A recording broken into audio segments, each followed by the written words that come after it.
Order. Pursuant to the open meeting law, any person may make an audio or video recording of this public meeting or may transmit the meeting through any medium. Attendees are therefore advised that such recordings or transmissions are being made whether perceived or unperceived by those present and are deemed acknowledged and permissible.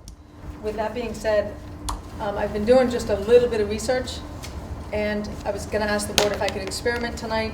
There are a couple apps out there that will record our meeting, translate it into PDF format, and maybe save the board a little bit of money, having someone watch the video after and then translate and type up and send it to us.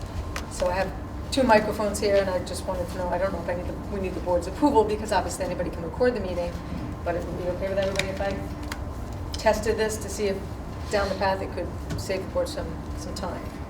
So if we could try to attempt tonight to everybody speak a little louder, a little clearer as we go through these minutes. Thank you. The first item is the approval of the minutes for February 25th, 2019. Did everybody get a chance to look over those minutes? Does anybody have any questions? Comments? Can I have a motion? I make a motion to accept the minutes. I'll second. All in favor? Aye. Aye. The next item is the discussion regarding economic developer director position. We did touch a little bit about this at the last meeting, and we've talked about the challenges. Kathy and Mike have given us their opinion, and corporate counsel, the challenges that we're facing with a one-year position in the executive director position, and again also the turbulence that was happening in the city. So I didn't know if we wanted to get into further discussion regarding this on that 3-year option to appoint someone higher than by the board for 3 years. I think it's something that should be discussed. I feel it's something that should be pursued. Like we mentioned at the last meeting, I think to get a viable candidate, you have to offer something substantial. I don't think anyone is going to leave a job for 1 year. And I think we need to offer more than that. Do any other board members have any comments? Bob, do you have anything? You weren't here at the last meeting. Do you have any thoughts about that position? Yeah, I think you have to go with what the market demands. If the market is calling for a longer term, we've got to do it. We need to get the position filled. We need to do it quickly. So I think we just need to do what that market is demanding. If it's a 2-year or 3-year, we got to do it. If we go with 3 year and they don't perform, we get rid of them. So that's all there is to it. So I do what we got to do to get it filled. The only comment I'd like to make is, or question, is it still under the same conditions as we agreed up front, that this executive director will report to the city, not to us directly? So the only difference, the funds would still come on a year-to-year basis from CDA if they are available. Again, we can't predict the future, so we don't know if from there, 2 years, 4 years, 6 years out, we want to change the direction. No, I So fully understand that. If the funds were not available and we were in, for example, year 2 of the contract, we would finish the salary, but they would go through, it's my understanding from Kathy and Mike, we would go through the retirement and everything through the city for this person. So we would utilize still the city services. The model will be the same. We will There not would just have be some any slight direct changes employees. to the model. I think just for purposes of clarification, Madam Chairperson, because I know Mr. Oliver was not at the last meeting, in order to do a 3-year contract, the individual has to be an employee of the Redevelopment Authority. The CDA requirements are such that they cannot give someone a contract beyond their funding cycle, which is typically 1 year. Depending upon where we are in the funding cycle, maybe you could do a 15-month contract, but it really is just a 1-year contract. So to be able to offer them a 3-year contract, it has to be offered by the Redevelopment Authority. They would have to be an employee of the Redevelopment Authority. As Ms. O'Connell mentioned, the retirement and the health insurance would all be processed through the city, as it has in the past. Many years ago, you did have employees. But that's an important distinction. I know it's one that was of concern to you, but there is no way for us to afford someone a 3-year contract if they continue to be an employee of CDA. So basically, the model that we agreed upon last year has changed, It would change. or would change, if we agreed to move forward. And that is, as, Bob and Kathy and Mike sitting in the preliminary screening, there are good candidates coming forward. But again, like Michelle mentioned, they would like a little security. If they're leaving a good job, they would like a little security beyond the 1 year. Lori, do you have anything to add to the conversation? Which it was my understanding, some of the funding was coming from the Redevelopment Authority anyway, because only if they're working on CDA-approved projects, the funding will come from CDA. So it's not really shifting that much. Correct. The only thing that the CDA is going to be paying for is job creation, job retention activities, which is actually dealing with businesses that are looking to move into the city, doing the underwriting. They would not be doing any kind of promotion of the city, because if that's ineligible, it all comes down to CDA can only offer a contract for 1 year. I don't even have a contract. I'm the CDA director. They don't allow contracts usually in the CDA. So, like in the interviews that we've sat through, I think the feedback would be more security for the person that's going to apply or be picked for the job. But that's one of the things, when we built the original budget, there was a certain percentage that was coming from the RDA. I don't have it in front of me. I think it was something like 15%. I think it was 15% when we built the budget. In my dealing with the RDA over the last couple months, I don't know, 3-4 months now, there's a lot of other work other than job creation, job retention. So you would see that percentage probably rise a little bit. And then you also have to take into consideration you had, people, throw it on board doing your work at $12,000, $12,500 a month. Yeah, so theoretically, I think it's important to note that essentially the board was paying out the funding that would pay to hire a director. So wouldn't be an additional expense or an out-of-the-box expense. So I think that's something to think about when you're considering it. And Joe, It is a total different model than what we talked about last year, and I did have concerns about having a full-time staff position within the RDA. I mean, it is a total different model than what we've ever had over the years. And I'm not certain if we are prepared to do that. I would hesitate to vote on that today, but that's me, because I would need to know more details on how this will work through. But it is a different model than what we discussed and did upon last year.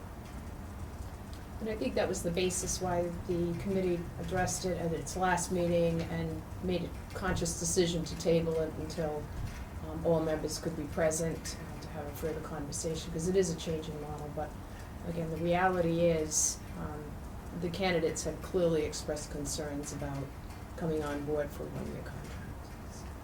I think too, and we mentioned this at the last meeting, you have to take into consideration that that person will be generating funding through their endeavors. So essentially, they'll be self-funding if properly done. Is this something we're gonna vote on tonight? What's the vote, the question tonight? So we're discussing it, and then if this discussion leads to that we think we want a motion on the table. We talked about it at the last meeting. We're not having any success getting anybody on board Yeah. because of that criteria. So where it is a change, does the board take a leap of faith? Do we jump in and embrace the change and move forward and find the right candidate and let them go out there and do their job? We know we do have the funds for the first year. Michael, how much money? It's like $400 and something thousand. Yeah, some of that, good majority of that is also for the Make It Here grant program, Make It Here loan program, Yep. because storefront assistance. You do have to understand what we're going to do, because we don't know what the percentages are. What's gonna happen is what we would do is a kind of a time study, time sheet analysis, okay? And that person, whoever you hire, would be working and actually accounting for all of the time that they're working on, and what they are actually accomplishing. So we would be analyzing that month by month and making adjustments. So, you know, the first month, that person might only work 10% on job creation, 90% of it on RDA stuff. So you'd have to pick up that person's salary. I want to get it crystal clear to everybody that CDA is not going to probably pick up 100% of the salary of this person. So you know, I mean, I've said that from day one, that it's based on job creation, job retention. It's very, very particular what this person can do for CDA. And I think we all, we're on board with that. We Yeah. all knew that but again, we have been paying for our consultant, $130,000 a year. We've been paying that out anyway. And from my standpoint, enough time has gone by where we haven't made decisions. So I think that we need to make a decision to get someone on board and fill the vacancy, and get someone on board quicker, as fast as possible, really, to be able to work with the city council and the mayor and us and everybody in the business. Businesses are forever. We need someone moving forward. The longer that we sit and put it off because we're a board that meets once a month, I don't think it's the right decision. We're facing a fork in the road, as you might say. So do I think that we need to vote on something tonight? I do, Bob. I think that we need to seriously consider this and have a motion on the table and move forward. Let me ask you, instead of voting to let the chair go ahead and execute a contract for 2 years or 3 years or whatever it may be, and I don't have strong feelings against it, to be honest with you. I know Joe does, and maybe he'll share them with us. But instead of voting to let the chair go ahead and execute the contract, could we vote to let the chair go ahead and negotiate and bring us the contract, and then at that point, we'll decide to go forward with it or not go forward with it? And that way, we're not making a firm commitment that you're gonna come to us and say, here's the guy we hired, and here's the deal. But bring us the contract, and at that point, because that'll give everybody a chance to, before we pull the trigger, to look at the contract before we make a final decision. So it's my understanding But that we're still gonna agree. have the Yeah. preliminary screening committee. We're still Yeah. going to, Yeah. if we made a vote tonight to move forward, Right. then we would ask, let's repost the job, let's double our efforts Oh, is that out what you're there. doing? That was what my thoughts were. Okay. Let's Yeah. double our efforts out there, Yeah. change the way we've advertised the position a little Yeah. bit, telling someone that we're gonna be willing to offer a 3-year position. And then re-interview with this preliminary screening committee, come up with 2 candidates, those candidates will sit in front of the board, answer our questions, move forward the same path that we were moving Right. forward anyway. Yeah. No, I agree. It would just come to the Yeah. terms of Right.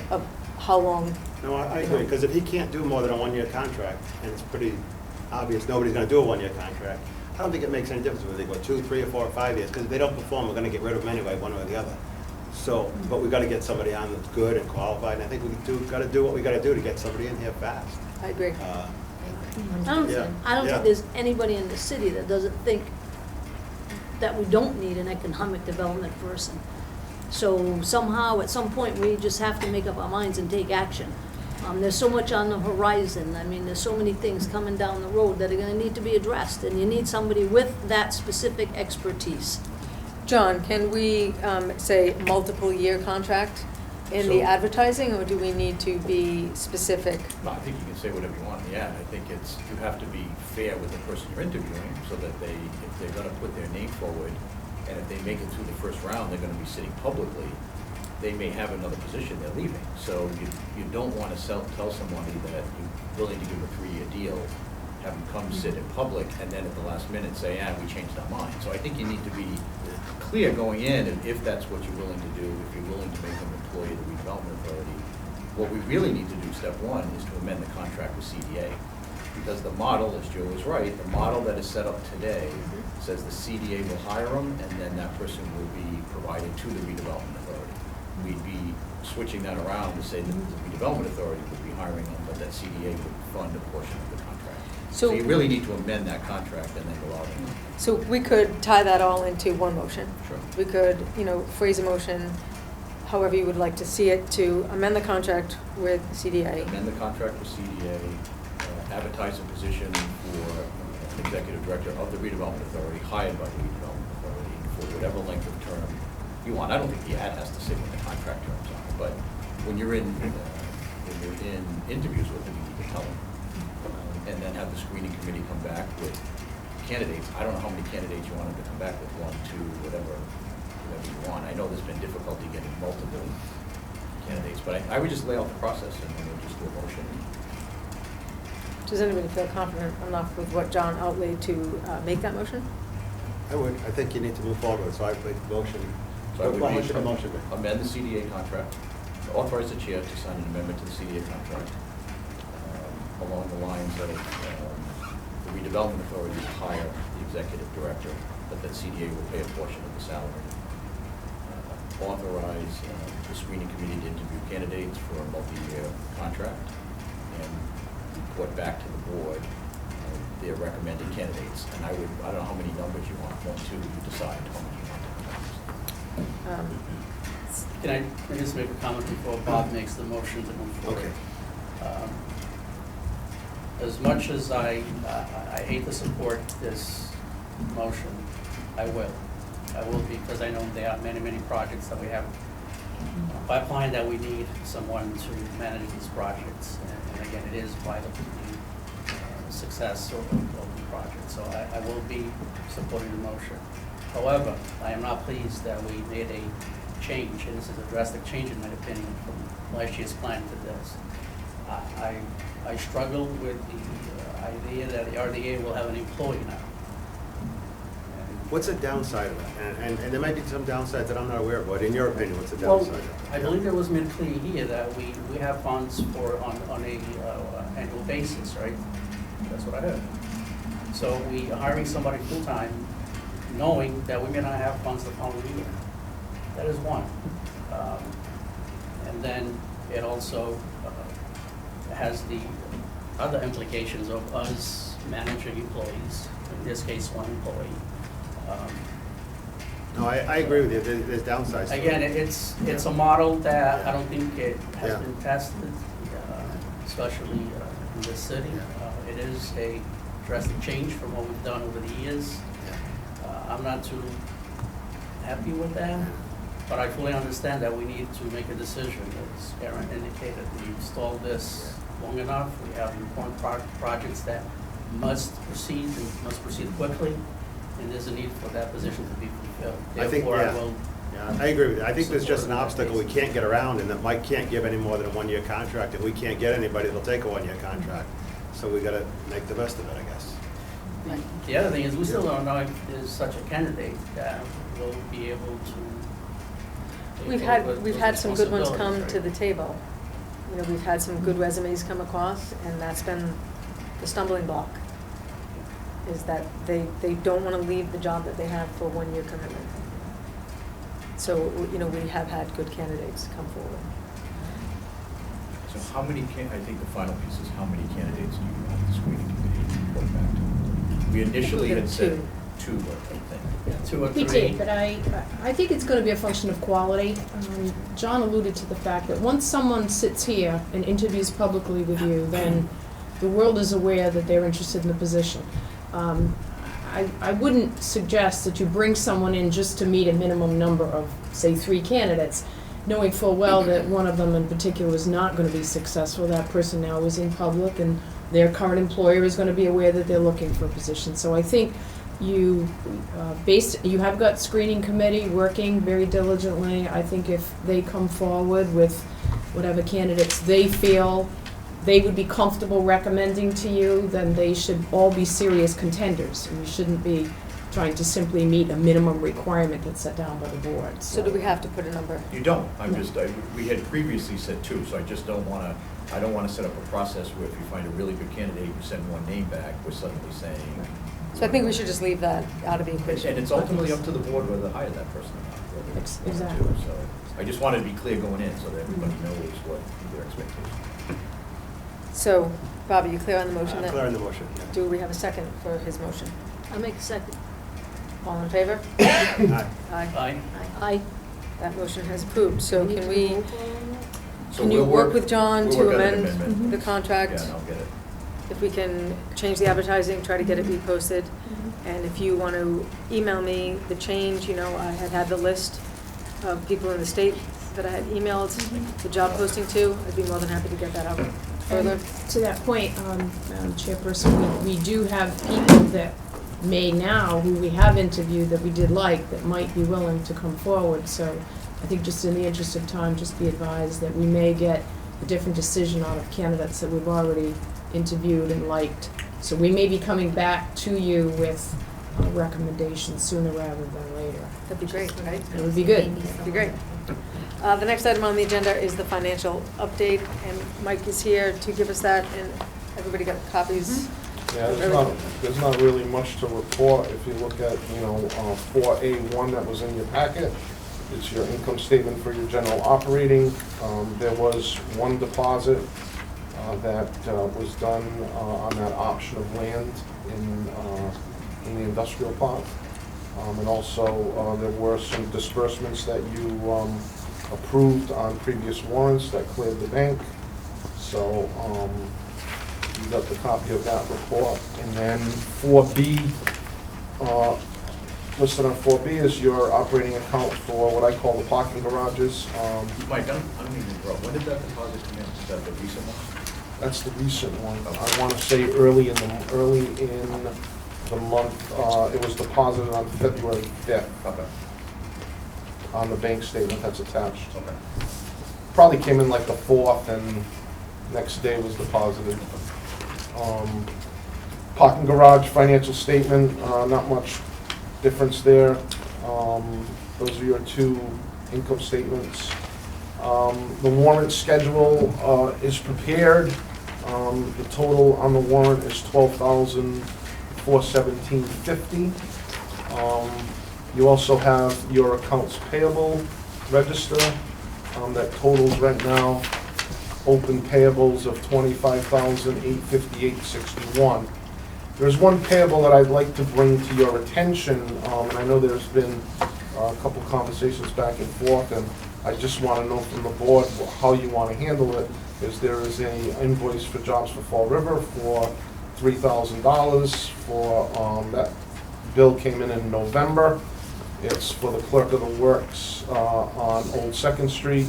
I'm talking with Attorney Coughlin. He advised me that I guess this board or a subsequent board took a vote to approve to amend that contract up to $4,000. This bill that we've received looks like it's for 75% of the project. The project second invoice that I received, the first invoice I received was from Yardworks, was for a total of about $77,000. The second invoice that I've received that has not been paid is not on here yet because it came in after the date that I put this together, was for the change orders, which I think was about another $12,000 to $13,000. I don't have the numbers in front of me.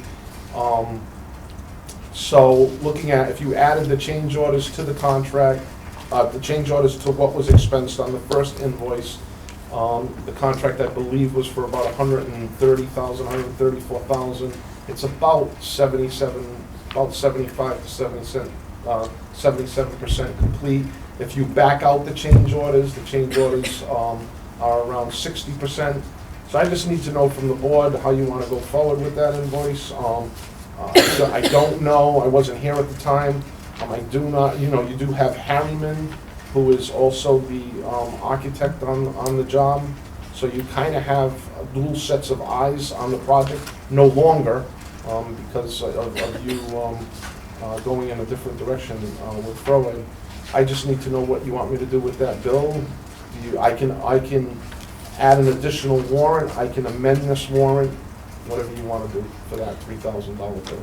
So just to recap, that $3,000, do you remember when we went into the Old 2nd Street project, we did, as I believe it was the 5 of us, did amend their contract to pay Jobs for over $4,000 to oversee it. It is, I think the project's closer to 90% complete. They submitted the bill in November, in my opinion, we took a vote and we authorized to pay them $4,000. They're asking for some of it because the project is, substantially complete. The right thing to do is to have an additional warrant and to pay that bill. Does any other board member have any comments? I do. I wouldn't give a dime. I wouldn't pay throw it another penny. We've got a lot of things to discuss about our throw it situation. There were cost overruns on that relatively minor project. There was, I don't know how much the cost overruns were, $15,000, $16,000, $20,000 that went over. I don't think there was supervision. I don't think, why should we rush to pay throw it anything at this point? I would let it sit until other issues are discussed. That's Michelle, my do you have any opinion. comments? Thank you, Bob. Okay. I think it's a difficult situation because you're correct that an agreement was made. I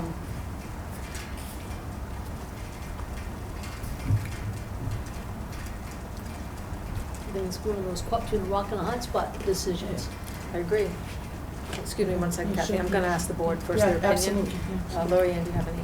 I think if we agreed to pay it, we should just pay it at this point. I mean, why, we said we would pay the $4,000, the project is 90% done, just pay it. It's, But were the services provided and were we notified of the overruns by that particular person, the clerk of the works? exactly, at this point, we don't know, but Right. how much Right. supervision was done on the project, but we did agree to pay it, and we should just, for $3,000 in the scheme of things, just pay what we said we would pay. Thank you, Lori. Joe, do you have any comments? I agree with Lori. I mean, we did agree to pay, we voted to pay. I think that the option is we either pay or face litigation on the line. Is it worth facing litigation on the line for $2,000? I mean, I would just pay it. Thank you. Kathy? Yeah, I just wanted to provide the additional information. Mike alluded to the fact about the change orders. You may recall the change orders were never approved by this board. They were approved by your clerk, but they were not approved by the board. So there's clearly some, I think, steps that should have been taken in accordance with that oversight.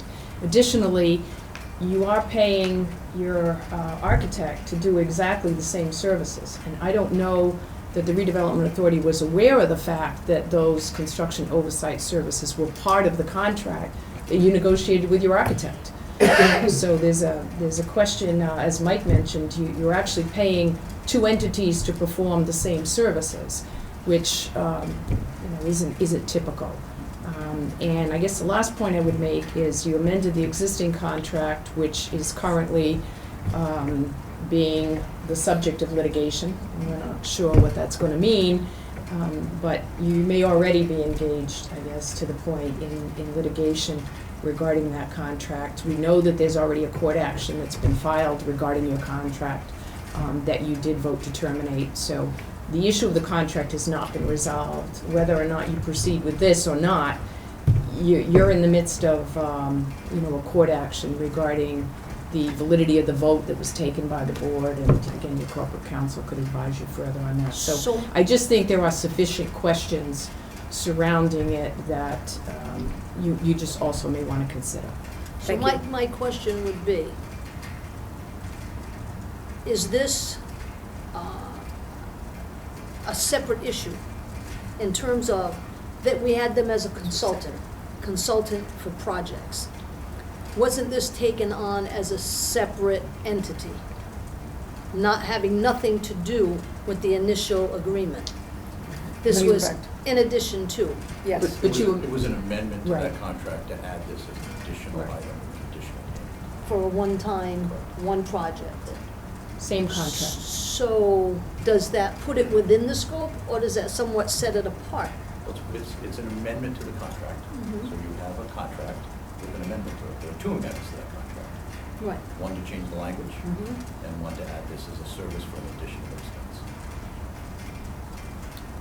I'm just gonna ask, John, what is your opinion and advice on this invoice that's gonna be? I can't go back in time. You signed a contract. I mean, whether you should have done it or not done it at the time, you signed a contract. If you don't pay it, we'll defend it. some point, you're gonna get sued on the whole thing. Okay, so whether you take this piece off the table and deal with the other one, but no matter what, you have a signed agreement, so you're gonna have to defend it if you get sued, so. Thank you. Go ahead, Bob. And there is, right now, just to be clear, there's an open meeting law complaint, but there's no contract dispute yet. That's, I assume that's coming in the future. I would say that we're already a defendant, you know, with this same party. He's actually, you know, sued us. He's the one that solicited us for this job. We didn't go to him. He solicited us at this meeting, said, I'll do the job. You need an oversight. Maybe we really didn't need it. We've got Harriman, we've got this other people, we've got this woman Clarice. There seems to be an awful lot of people, engineers, architects, and everything else involved in this little project. And yet he came to us and solicited us, you need a clerk of the works and I'll do it for $4,000. Maybe we didn't need a clerk of the works at all with all these people. So why should we rush to pay someone that's already suing us? When we're in litigation anyway, bundle it together. We've got a lot of questions about other situations that we're gonna talk to in executive session with this same person, this plaintiff. So why would we wanna, you know, he's our adversary at this point. And you can say it's a separate issue, it's not. He solicited us to do the job. Whether he did the job or not, we don't know what he did across the street. And maybe we need to get those answers and ask the other people, the architects, the engineers, and what the other people that were at least involved in it, how much input they received from this person, how much oversight there was, instead of just saying, pay him. That's my opinion. Again, as Michelle said, rock in a hard place. So what we're being asked is, do we want to make a motion to put an additional warrant to pay Jobs for Fall River the $3,000 that we've owed them since November? Again, I think the time to ask the question was before we agreed to pay it. Like, if we had, you know, reservations of him overseeing the project or them overseeing the project, then it should have been done before we agreed to pay the $4,000. If we agreed to pay it, shame on us for not. But we don't know if we making sure. received the service or not. But how do we find out? We really? asked the engineers and the architects and the other people involved if there was any oversight. Well, then maybe we table it until, not pay it this month. I like and that. Table it until next month. I would make a motion to table it until next month and make some inquiries with the engineer and architect, How much supervision? how much supervision there was. We have a motion on the table. Does anybody want to second that motion? I just want to be clear so that we're all talking about the same thing. I have no problem with this motion. But just for the record, there is no pending case between Jobs for Florida Inc. and the Redevelopment Authority. Correct. There is a 3-resident suit under the open meeting law, but I just want to be clear, there is no pending lawsuit between Jobs and the Redevelopment Authority. Not that there won't be one in the future, but as of today, there is not. The plaintiffs in that lawsuit are 3 residents of Fall River as individuals. There is no lawsuit between Jobs and Fall River and the Redevelopment. I just wanted, it's an open meeting law complaint brought by 3 residents under the statute, so doesn't mean we won't have a lawsuit with Jobs in the future, but I'm just saying right now we don't. I just wanted to get that on the record. just Who to are the make 3 sure. residents? I don't even know. I know I'm one of the defendants, but who are the Ken, claimants? it's, you can look at the top Yeah, of the complaint, it's yeah. Ken Ken Fiola, Fiola, Brent okay. Wynn, Yeah. and Okay. Dan Suyo. Okay. I'm just going to put on record that I agree with Lori. We went into contract, we executed in good faith. We should pay the bill. I think not paying the bills from the Redevelopment Authority is not necessarily putting forth a positive spin on how we do business here. And so I'm not going to be in support of that motion, but we do have a motion on the table to table this item. Do we have a second? Joe seconded it. I will second to table it so we can get additional information. I mean, there was some comments made about work not being done. I mean, if the work wasn't done, then we shouldn't be paying for work that wasn't done, if that's the case. I don't have any information indicating that. At the same time, I don't have any information indicating that the work was done either.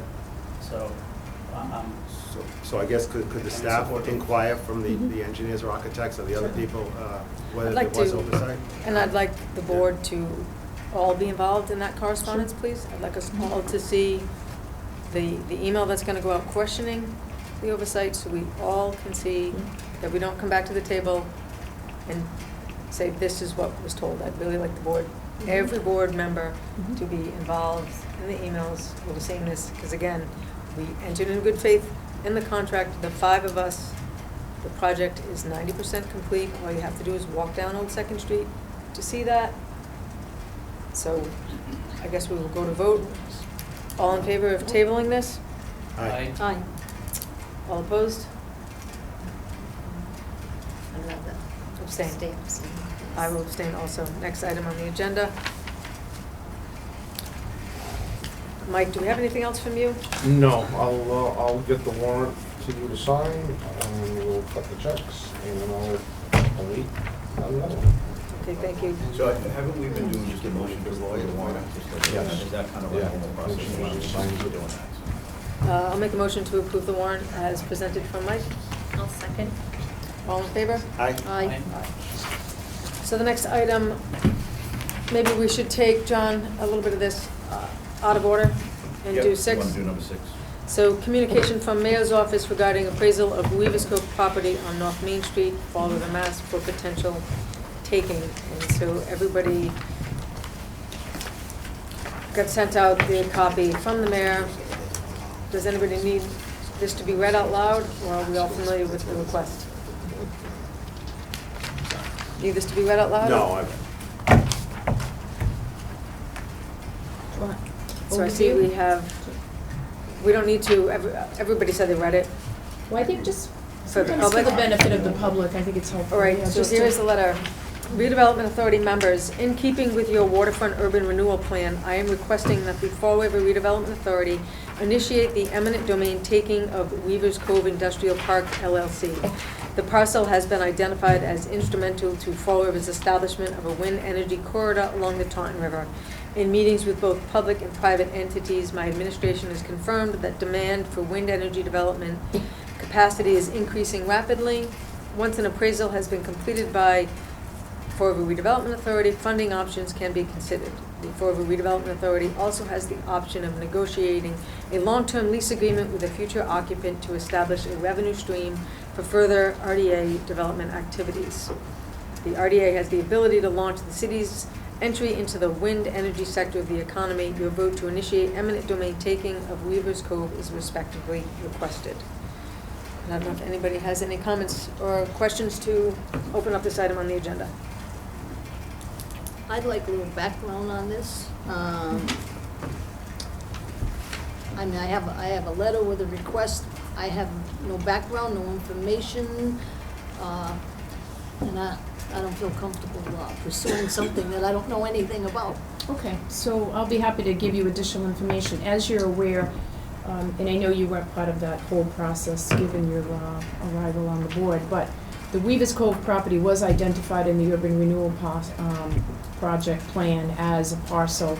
And it's actually 3 separate parcels, but as a property that would be part of potential takings regarding the development of the waterfront. So it's a parcel that has previously been known to you as having been identified as instrumental to waterfront redevelopment. So we don't think it's out of character regarding this request. As you know, the City Council is in the process of approving the waterfront plan. We're hopeful that that's going to happen on April 2nd, just by way of update, and then it has to go to the City Council for full approval. But it is a parcel that, again, you have previously identified through your consultant as possible for taking. And I would like to add at this point, we're suggesting here that you go ahead and get an appraisal completed. I have shared with corporate counsel an individual that does this kind of appraisal. We're certainly open to everyone else, but it would be step one. You'd want to get a sense as to what the value of the property is before you went ahead and actually took the property by eminent domain. So that's number one. We're asking you to start a process, but not simply necessarily to take a vote on the actual taking here this evening, because you need the appraisal. Additionally, the properties, as we've mentioned, are part of a corridor that's been developed for wind energy. It is on the water. You are a designated port area. So clearly, it's a parcel that for wind development is in high demand. We have had a number of entities approach us about the availability of that property. To take it a step further, one of the reasons that we've had a good deal of debate over that property, let's say, was because it had been identified as the site for LNG. And some of you, I'm sure, are aware of the fact that that was very contentious proposed development that was being negotiated when Shell was still involved in the ownership of the property. There is a bridge, the old Slade's Ferry Bridge that remains half up and half down.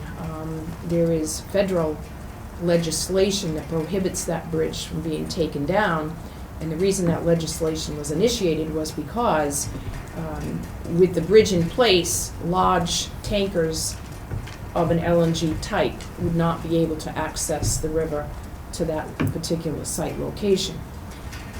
The city, and I speak directly for Mayor Carrere, and I know councilors and constituents are all very concerned that the site never be available for development for LNG purposes.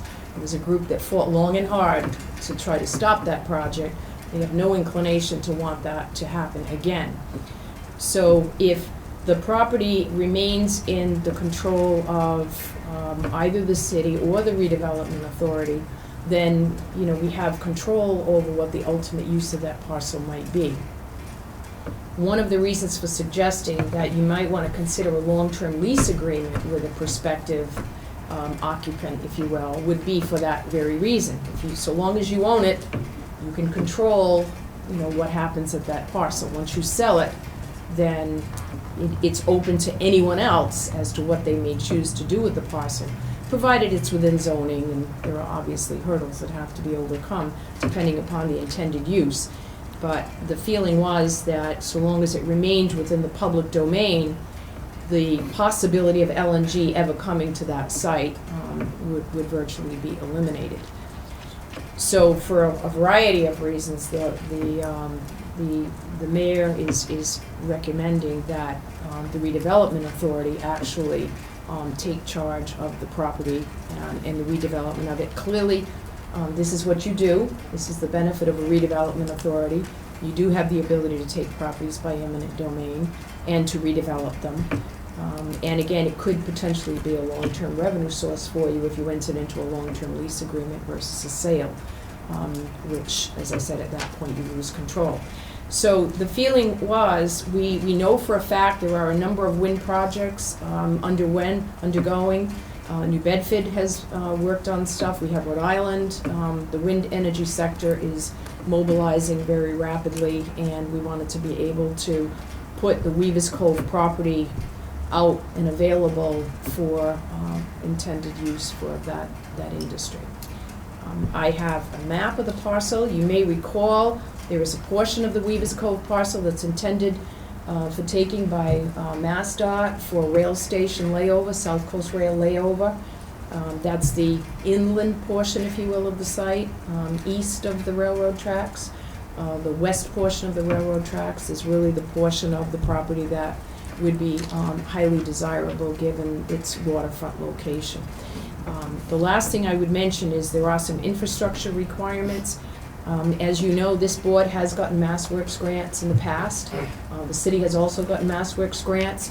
If the property remains under the ownership of either Redevelopment Authority or the city, we would be eligible to get MassWorks grants. And to accommodate the wind industry, we know we've got to do some things to the bulkhead and, you know, to shore up the docking area. And the MassWorks initiative is also going to be providing funding. Within the next couple of months, they're supposed to go out for RFP to award funding for dredging. So we also know this area requires dredging if it's going to be fully utilized to full potential. So there are public grant funds that are going to be becoming available that would also be available to you as Redevelopment Authority, given how you're legally constituted to be able to facilitate this development as well. But clearly, there's a lot of interest, and we wanted to be able to move it forward, not being totally certain what the timing might be on the approval of the urban renewal plans, but we felt you have the capacity and the ability to move ahead now, and we would strongly encourage the Redevelopment Authority to, again, take the first step, get the appraisal, figure out what the value of the parcel is, and then you can certainly make your decision at that point as to whether or not you want to proceed with the taking, or a negotiated purchase. I mean, it doesn't have to be an eminent domain taking. If you come up with a valid appraisal and you establish what the property is worth, it's possible that the owner could choose to sell the property to you. It doesn't necessarily require an eminent domain taking, and I think your consultant on your urban renewal plans covered that with you as well. The taking is always a last resort. If you can negotiate a price with a landowner regarding a particular parcel, that's always the preferred alternative. But absent knowing what the value of the parcel is, that's extremely difficult to even consider for negotiating purposes. Thank you, I have Kathy. a comment and a couple of questions. The comment would be, I think this is a prime example why it would behoove us to have an economic development person on board. Obviously, this is gonna be a large undertaking, and it could be very beneficial to the city. My questions, however, are, does the waterfront development need to go through the next step before we can start working on something like this, or this isn't a cart before the horse type of situation? The Redevelopment Authority has the ability to take parcels by eminent domain, so that's what you But would this be is in- initiating. But this is in conjunction with the waterfront development. It's been identified as a likely parcel for you to actually develop. And that's the whole point of your plan. You identify what areas you'd like to develop, and that's why it was incorporated. I guess the only other point I would make is that your step one is your appraisal anyway. So again, Right. you're not actually going ahead with the taking, you're actually, although you could be negotiating, even apart from the plan, on the purchase of the property if you so chose. But again, first step is the appraisal. We believe the cost of the appraisal, we have every reason to believe it's not gonna be a huge amount of money. I don't know, did you get any chance, probably not, I had the to name, reach but out? I talked to Matt Yeah. briefly, but I didn't. I think I'm very comfortable saying that it's gonna be under $10,000 and maybe even under $5,000, so. but- Now, I mean, this keeps alluding to wind energy. Can that be accomplished only with this parcel of land, a wind energy type of project? And because over here where it says, long-term lease agreement with a future occupant, to me seems to be leaving a door open that maybe there's something else or another thought. I just feel like there's more to it. Again, once you've initiated the process, obviously you're in control of who you might choose to negotiate with. I will tell you that we have had conversations with extremely viable entities that are interested in doing wind development, and this is clearly one of their priority parcels.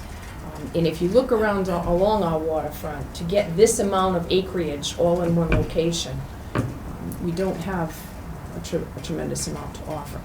And when it comes to, and they're also very excited about the proximity to rail, which is also with this parcel. So if you're moving product in and out, the opportunity to do rail, the opportunity to do waterside transportation, all very possible. So this site has a lot of attractive amenities. And the group is also aware of the contamination of the site. But again, depending upon how they're going to utilize it, they didn't seem overly concerned about that as well, so. Bob, do you have any comments or questions? I do have some questions. And I'm glad you mentioned, because that was my question, the contamination. Way back, I remember when LNG was there, that they said Shell was responsible for the cleanup. Has that been done or not been done, or no? Okay, Shell is is continuing to do cleanup. They're still responsible. Okay. Even if the property changes hands, Shell remains responsible to complete the cleanup process. Because that would be DEP my concern, that we're on the hook for some kind of contamination. Exactly, no, cleanup, and we would no, be. absolutely not. And again, that could all be, I'm sure, verified for you through, corporate counsel. And even DEP would tell you that you are not responsible. There are some steps that you would take to further solidify that fact. But no, Shell is responsible. They're aware of it. They're not cleaning it up as rapidly as we might like them to, but they are responsible and You don't will like the continue to be. The graffiti's very pretty. I mean, there's all sorts of different colors down That's there on right. the walls You now. have to look at it so- all the time. No, but this, you would not be assuming any liability for the cleanup of the site. remains with Shell. Joe or Bob, do you have? I got a couple more Sure, questions. yeah. Do you know what the city puts a value on that site for tax roll purposes? Do you have any idea so we can get a ballpark? Yes, and if I brought all of that with me, I will tell you that, well, okay, in I guess somewhat round numbers, the property is assessed at approximately $1.2 million. The property was sold to the current owner for right around $1.2 million. So, the purchase price is matching Okay. the assessed value pretty closely. And one of the reasons that the assessed value of the property was reduced several years ago was because of the contamination. Shell had filed for abatement because of the contamination, and the assessed value was actually reduced. And as I said, it's consistent with the price that was paid by the current owner of the property. So do we have the ability to bond for that so we don't tie up our own capital? Yes, I did check on that today. You do have an ability to bond. It would be, you would be using the city's credit rating. We're not aware that you would have access to the state's bond rating, but the city has a respectable credit rating. But it would be your own debt instrument, and you would obviously be looking to pay for that either with the long-term revenue stream, or if there was to be a purchase, you'd be able to pay for that. But you are able to bond. So I read it in the paper over the last few months that there's been a lot of back and forth with one of the committees. I don't know, that property's come up, they denied it, they didn't deny it. I think it was gonna be a scrapyard or something. Mhm. Oh, yeah, is that right? That's correct. It's been sitting there for an awful long time. And I think, eminent domain, they say taking, we don't take it, we pay for it, and you gotta pay an appraised value, not necessarily the market value, just the appraised value as is conditioned, not what it could potentially bring in down in years to come. And that's been my experience in the properties I've been involved with eminent domain. So I think we should at least look at it. I mean, I think it's a great piece of property. I think, as Kathy said, it's the first step is just finding out what it's worth and if it's doable, if we want to do it, If it's one amount, we might all say, yeah, that's doable. But if it comes in up here, we may say, well, let's take a pass and walk away. So I would make a motion to go forward with it, at least go to the first step to get the appraisal done, especially if it's, for what seems to me, short money, 10,000 or less. I would make a motion to at least explore it. Hold that thought. Okay. And see if Joe and Lori Ann Okay. have any comments or questions before I tackle my own on this. Joe, do you have any thoughts? Yes, I do agree with Bob that we should initiate the process. I'm willing to support the appraisal, the initial step, get the appraisal, see, what the value of the property is, and to get this process going. I mean, at some point in time, we need to do something with that site. It just cannot stay like that forever.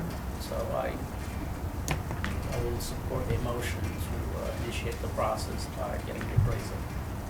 Lori Ann, do you have anything Well, you want to add? Any questions you want to ask of not anybody? really questions. I'd feel a little better if we already had that meeting on April 2nd and those plans were approved and we were kind of going in that direction. I feel like sometimes, again, putting the cart before the horse,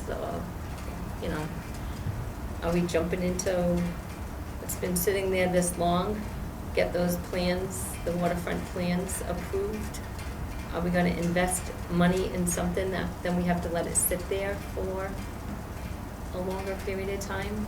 Worries me a little bit.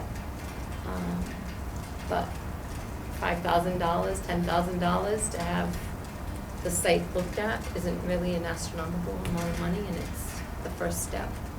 Doesn't mean we're really gonna go through and purchase it either, or If you don't tell us whether we should even take a second look or walk away, Yeah, see what the so- number comes back at, yeah. Thank you. I have a couple thoughts and comments just to throw out there. Again, I mean, you can't live in the city and not see that that's a blighted area. You can't go by boat and not see that, the dock's fallen into the ground. Obviously, we've had no communication with the current owner on what their plans are. If they have any, there is a sign up there, for sale, for lease, that is up there. So my indication is they're probably advertising the property and trying to do something with it. We didn't want LNG. We should really think of, if we're gonna have a rail that's gonna run down that strip, if we go down this path to either purchase or take, putting some restrictions on the use of that property, because I really think that if we're doing so much on the waterfront of the city with the city pier, it's coming down to Route 79, that's gonna open up the 10 to 12 acres. The last thing we want is that train to go through a piece of property that is a Nice. car staging area, auction, whether it was gonna be a scrapyard. I think they were looking at, I think the city made the right decision in not having it be a staging area for cars to come in and go. Again, rumors are abound in this city, they change on an hourly basis. So I've heard that, maybe the city's looking at it for a trash transfer station. So if that would obviously not be something that I think the board would want to train to go through a mountain of trash that other cities are coming 40, 60 trucks a day dumping a transfer station on that property. I think, we would really, step one, get an appraisal, but I think we need to maybe get the urban renewal plans really pushed forward as a board, show up at the April 2nd meeting, have some communication with the current owner of the property, and see do they have anything in the works. I mean, in 2018, Lieutenant Governor, Karen Polito, Jay Ash, who's, Secretary for Housing and Economic Development for the state, Joe Kennedy, they gave $600,000 to UMass into a study for the South Coast Blue Economy Corridor Initiative, which not many people really know what that is. I'm actually very fortunate to sit on that committee, and it is really, this area, the history, culture, and economy in the South Coast has been really ruled by the sea. So we have a deep water port. Dredging, I'm not quite sure we would need to spend any money dredging that area. When I go by boat, it's sometimes upwards of 56 feet, so I'm not quite sure, we need to dredge that area.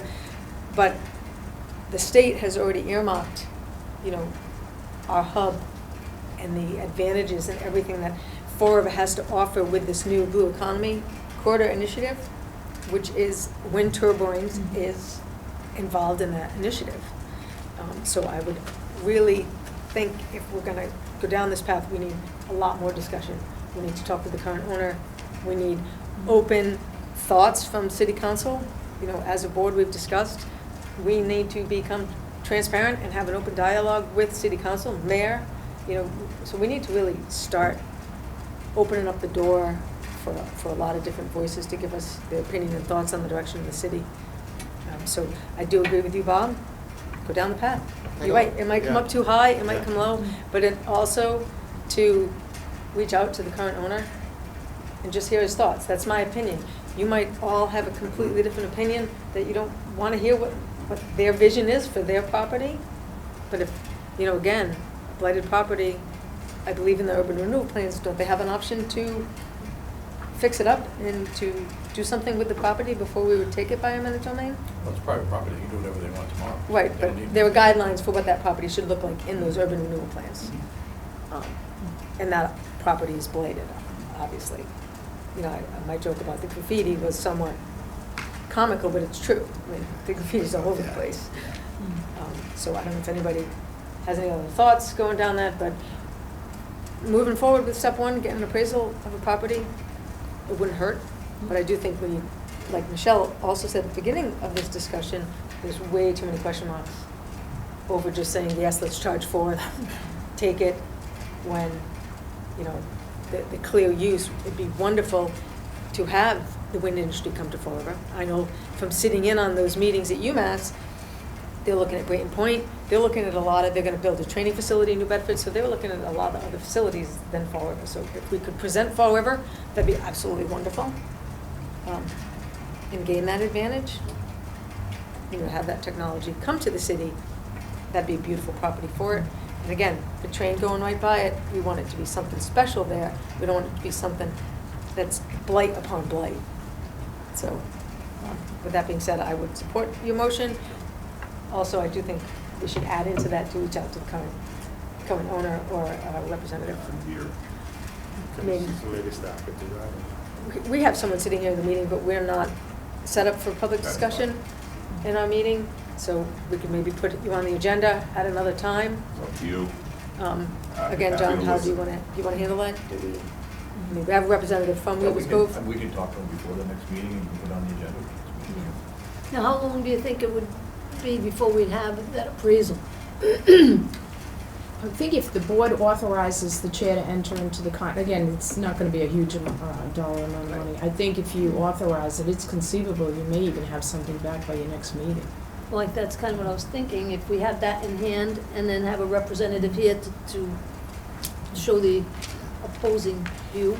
I think the only thing I would caution you on that strategy, though, is the last thing you wanna do is negotiate price and acquisition No. in public forum, Right, so oh, you, absolutely. but it may be, No, it's just an information executive for session us. if you decide you wanna move forward, so. I had one last question. The LNG thing, I know the bridge stop and everything else, but are the permits done with and voided there, or are there still active permits for LNG? We're trying to solidify that. We're hearing that they've expired, I see. however, Mhm. we need to be certain that they can't be easily reactivated, and so we're trying to verify that through the federal delegation. So, Bob, you have a motion to Yes, go to- forward to with go step with the one appraisal, yeah. and do an appraisal. Do we have a second on that motion? I'll second it. All in favor? Aye. Aye. Aye. And I'd also like to encourage Kathy, you know, John, somebody to reach out and maybe try to get some on the agenda for our Yep. next meeting. Sure. Thank you. Proposed executive session. Do we have any thoughts about going into executive session to discuss A and B and then coming back out to discuss item 5, which is the engineering service evaluation, CDP project? Bob, any thoughts on that? No, either way, whatever you do is fine with me. Michelle? I'll let you lead. Unless you want to do 5 first, should we do 5 first? Because we never come back from executive session. We did last meeting. Did we? Yeah, I wasn't there. Yeah, Either way, you just have to we make came a back out final last motion. meeting. Whatever you want to do. It's good. All right, I'm item okay 5. either way. Item 5, discussion regarding RFQ 19-4, engineering services evaluation of the city pier project. Kathy, do you have an update for us on that? Sure, so this was the group, FOF was the group that not only you currently have in the contract to do some additional permitting work at the city pier, but they were also rated very high by city personnel, I know the board members themselves, and I also supported selecting FOF. At your last meeting, I was asked to reach out to FOF and confirm the price. As you know, the process that we used was a request for qualifications. So step one is you simply select the engineering group that you want to work with, which you did at your last meeting, and then I reached out to them and asked them for a proposal regarding how they would move forward. We had put a not to exceed in the original request of $40,000. They did come in a little bit less than that amount. They are willing and are requesting that we probably have another conversation as to the exact scope of the project. However, what you're looking at is they were aware of the project, they were aware of some of the pressure points, if you will, regarding how the project moved forward, and they have anticipated those. Specifically, I know there's been conversation about the change order for the north wall was a question that the board had discussed. There was a question about the gravel overrun and how that was being utilized at the site. And also, there was some concerns about some of the other cost overruns that the project incurred. So they're gonna focus on whatever it is you would like. We gave them an overview, and as you can tell in the proposal, they are recommending folks that they believe are expert in construction claims. So they're gonna be looking at all aspects of the project, the financial, the design, the construction. And as he indicates in his proposal, they will be issuing you a memo that will outline their findings after having reviewed all of these component parts, and they will be recommending actions going forward. And they will also be meeting with the board, to discuss their findings. So it's going to be a comprehensive review of the project, really from design through the completion of construction. They're very clear that if there's any additional work required as to any prospective litigation or whatever might come, that would be billed at a separate cost. But they're going in understanding that they need to do a complete assessment of the project as it exists today. Thank you. But my understanding is that we asked them for the Can I price. ask you a question? Who has a white car in the parking lot where the post office is? The trunk is open. It's right in the parking lot where the post office is. It's a white car and the trunk is wide open. Channel 6 News was out there just now and it's still open. Thank you. Does anybody Thank have you. a white car here? I do have a white car. I got a white It's car not too. mine. Is it out near the, is it Well, out? it's in the parking lot, the trunk is open, and I was gonna call the police department about it. What kind of car is it? Is it SUV or a regular car or? It's a regular car, it's a four-door car, and the trunk is wide open. It's not me. All right, we'll check. Thank you. It's mine. Thank you very much. I just don't wanna see anybody have stuff taken out of the trunk. Thank you very much. Thank you. Sorry. That's all right. So back to my question is that we haven't signed anything with them. No. So I think, obviously, Yes. we have things that we need to discuss in executive session Yeah. before, so we got how much they want to charge us, the scope, they want a further conversation with us on the scope of what we want them to do, which we need to talk about in the next item on the agenda. All right, thank you. So, I'm not sure, to corporate counsel, I guess, would they be appropriate to authorize the chair to enter into this contract, subject to the executive session? I think if there's a vote to proceed, it needs to be done in public Yeah, session. if we're thinking about actually hiring them, we'll have to come back out and take a vote. Okay. I don't know if we're gonna hire them tonight. I don't know either, so. So thank you may be coming back May be into coming public back. session, is the point. Do we have any old business or new business that anybody has? I have a couple of things. So if anybody will recall from the last meeting, I did discuss, we seem to have a lot of money in the bank. There might be better ways for us to be saving it. So I did reach out to Bank 5 and Bay Coast and St. Michael's Federal Credit Union, and they've given us all their rates for 10 to 12 month, 15-year CDs. So I really think that the board should look into it. I did speak with Stu Majori, who's the president and CEO of St. Michael's, and he actually had a thought for us that if we split, we put some money into a CD and then put some money into a liquid money market account. Then the liquid money market account, if we chose to buy something, would be available right away. They're earning about 1.25% to 1.5%. Where if you go upwards to a 15-month CD, they're at 2.6%. So as a board, it's just something that really we should think about. We have $2 million in the bank, earning 0.25%. So the money might be better spent if we took some of that money, invested it into CDs. Stu Majori also did say that whatever Bank 5, Bay Coast, mechanics that we approached, he would do a little bit better of the rate if we wanted to keep it local in the city, So again, I'm not asking for anybody to make any decision, but we should think about making a decision Yeah. because the money's just sitting in the bank. You might want to move it a little around. Isn't each account only insured up to a certain Mhm. amount? Right, so we might want to split it up, I would, 500 here, 500 there, earn some money for the board versus, not, so. Right, so we can reach out and contact the institutions, chair can certainly participate in that, and then maybe come back. I did, I in have the letters future from them. with a recommendation though as to how much money you might want to put in which should we type just of make a account. motion to move it around? Because it just only makes sense to split it up, I think, I think. I think we're taking a risk, leave it all. Does anybody have any other thoughts and comments? Yeah. I don't foresee us in the next 6 to 8 months, Yeah, spending all that money, so why not have it make some money? yeah. I would just make a motion to move it around as the chair and the treasurer, the staff Okay. sees best. And what Kathy and I can Yeah. do, the correspondence we Yeah. get and the advice from the institutions, we can forward it to everybody, and you can see what we Yeah. do. I second that motion. Okay. All in favor? Aye. Thank you. The next item on the agenda is proposed executive session. And John, do you want to lead us down that path, please? Yep, so you have A and B. The first one is to discuss strategy with respect to potential litigation regarding the city pier project under Chapter 38, Section 21A3. We need the chair to make a finding that an open meeting may have a detrimental effect on the litigating position of the public body. We have that finding? First. The second one is executive session to approve executive session minutes under Chapter 38, Section 21A7.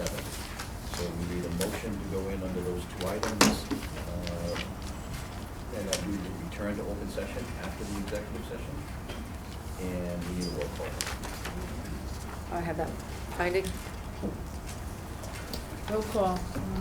Carol O'Connell, Yes? Robert Smith, Yes. Michelle Dion. Yes. Laurie Branco, Yes. Joe Olivera. Yes.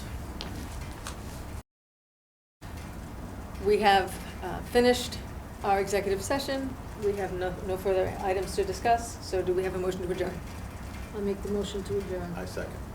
All in favor? Aye. Aye.